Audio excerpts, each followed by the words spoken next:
Welcome to Second Take, the show that focuses on the issues behind the news. A breakthrough that gives stored hydrogen diesel-like characteristics for safe and efficient long-term energy storage is rekindling platinum's fuel cell excitement. Mining Weekly editor Martin Creamer tells us more. Welcome, Martin. Thanks, Shannon. Hydrogen that can be stored and distributed like diesel. This sounds like the long-awaited technology that the platinum industry has been waiting for. Tell us about it. Hydrogen fuel cells are what they're looking for. There's tremendous scope for scalability and clean energy. So people have been saying, let's go for the hydrogen fuel cell, but they've always been concerned about the hydrogen. You know, they think of the time of the Hindenburg when the it blew up, and they imagine hydrogen is going to cause a lot of trouble. So the storage of it and the distribution of it has always been a concern. But of course, you know, the Germans won the Soccer World Cup, and you must give things to the Germans because they sorted it out fast. And we see that, you know, the German universities have come to the party with what seems to be the solution. And it's a liquid organic hydrogen carrier. In other words, what we used to in oil and gas, how we transport the hydrocarbons and the mineral oils and mineral materials, we can do the same with hydrogen. So it makes it much safer because it becomes a passenger in a liquid train. And so it joins up with this liquid organic hydrogen carrier technology, and you can put it through the normal reticulation, the normal distribution that you use for oil. And you know, people understand that very clearly. And this could be the big breakthrough that we're really looking to, so that platinum can play its catalytic role in energy, not only you know, stationary energy for power generation, but also mobile with vehicles. The technology focuses on the safe storage of hydrogen and eliminates extreme temperatures and extreme pressure. How exactly does it work? You know, that was the thing, the extreme temperatures and pressure were the big problem, because where are you going to store that? It's going to take a lot of energy itself just to do that.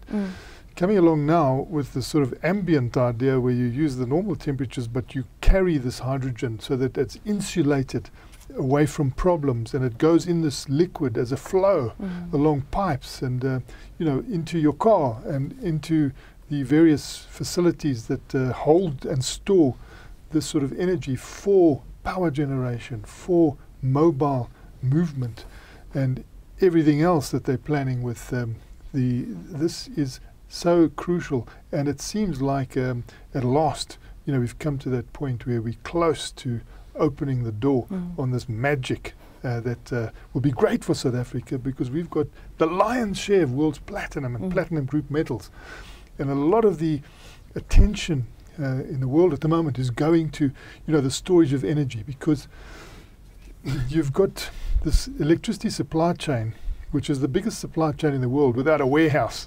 You know, where do you put it? If you can't store it, you lose it. People are now looking to storing, and platinum fuel cells is one of the ways of storing this. And other ways are coming up as well with other metals, you know, vanadium and combinations with lithium. So the world is looking at this. China is talking about storing like 10% of the electricity that it generates. It'll change the world of power, because you won't have to spend these enormous amounts on these massive big power stations which just run, and you've just got to keep burning the coal, or you've just got to keep processing the nuclear fuel. And brother, if you don't take that, that's hard luck, because it's just gone and it's consumed. Whereas this we're looking at a storage possibility. Now, investing also in PGMs is crucial to ensuring stability of South Africa's platinum industry and supporting also the green economy of tomorrow. How can this technology ensure that? See, this is fantastic, because it's suddenly a green technology, and when you put green onto anything these days, people clamor around it because you're trying to reduce that carbon footprint. You know, you'll probably in future get a lot of incentives to do that. And the moment you can sort of say, well, there's a time horizon when we can go green here. You want scale. You want to be able to do this in a big way. You want the magnitude, and that's what this gives us. It's scalability as well. Not only the clean energy, but clean energy in a big sense.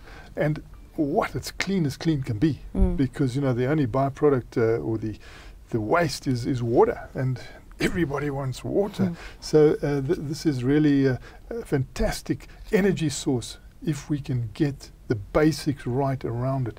And we see already it could be applied in mines, for instance. You know, I mean, we saw that they created this hydrogen fuel cell locomotive underground. So a lot of activities going in the mining space. So it's great when you produce a platinum, and then you've got an environment where you can actually use that platinum to do the basic tests that can allow it to break into the world. We understand on the grapevine, the whispering is that Anglo-American Platinum has cracked the code when it comes to automated mining underground in the narrow reef stopes, which have always been very difficult because, you know, you can mechanize in mines where the ore body is as tall as a ceiling. You can have board and pillar cutting in. But when the precious metal is lower than this table, you've got a few problems.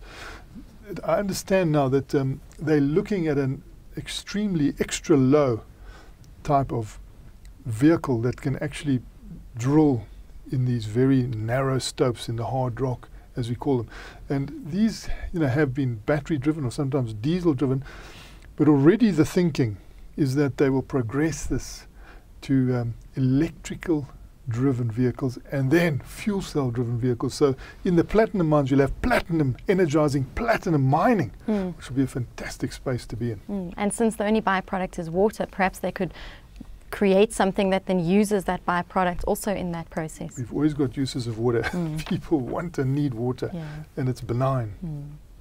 Now, there are some 800 platinum using fuel cell installations already up and running in South Africa.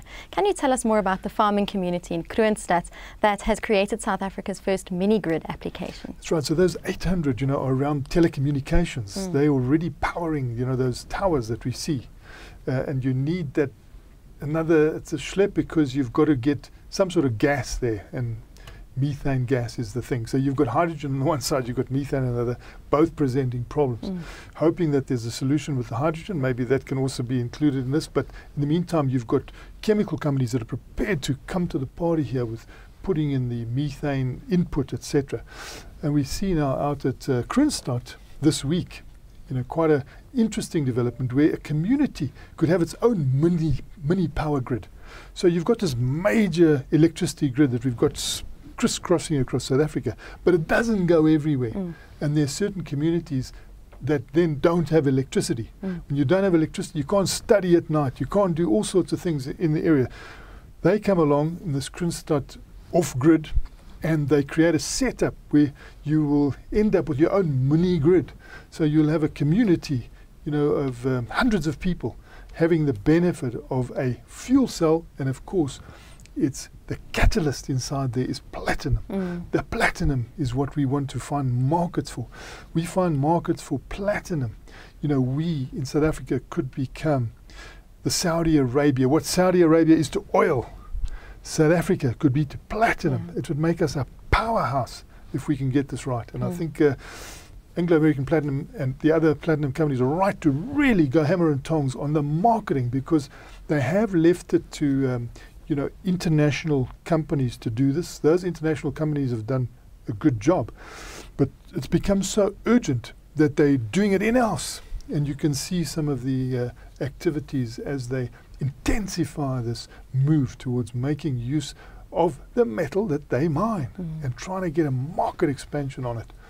Well, thank you very much for your insight, Martin. It's a great pleasure, Shannon. That's it for today. Join us again next week for more news analysis on South Africa's mining industry.